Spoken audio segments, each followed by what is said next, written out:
कैद्यांना जेलमध्ये घेऊन जाताना पोलिसांच्या चेहऱ्यावर जसा आनंद असतो ना, तसाच आनंद आज माझ्या नवऱ्याच्या चेहऱ्यावर मला दिसत होता.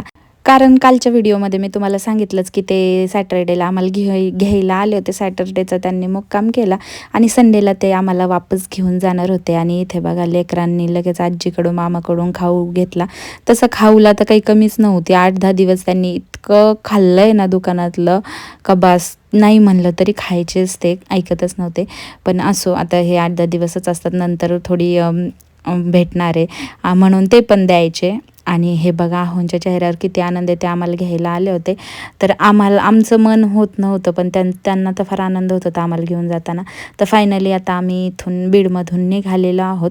आणि त्यानंतर मग बऱ्याच तासांचा प्रवास आहे आमचा. 3.5 तास लागतात आम्हाला. 3.5-4 तास पण लागतात कधी कधी, ट्रॅफिक वगैरे किंवा रस्ता खराब असेल तर. म्हणून मग थोडं नाश्त्याला थांबलो होतो आम्ही. तर इथे बघा हिने मस्त आळस दिला, कारण ती गाडीत बसून बसून बोर झाली होती. त्यानंतर मग नाश्त्याला आम्ही मिसळ आणि वडापाव ऑर्डर केला होता, ते खाल्लं आणि मग निघालो पुढच्या प्रवासाला. तर गाडीमध्ये सलमान खानचे तेरे नामचे सॉन्ग चालू होते आणि हा फुल तेरे नाम मोडमध्ये आलेला आहे. एकदम गममध्ये गेल्यासारखा रिॲक्ट करत होता. त्यानंतर तो झोपला, पण झोपेत सुद्धा त्याला काही चष्मा काढायचा नव्हता. मी काढला का लगेच उठून बसायचा.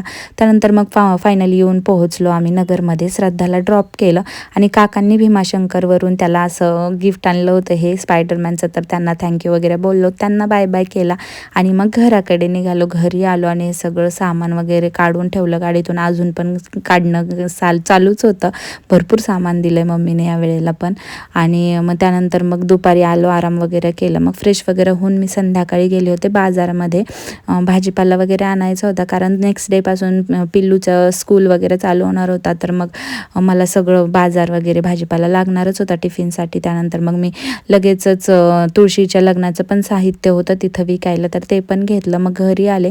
घरी आल्यानंतर आधी मम्मीने दिलेलं सगळं सामान अनपॅक केलं. सगळे जे काही कडधान्य वगैरे तिने दिले होते, ड्रायफ्रुट्सचे लाडू ते पण दिले होते थोडेसे.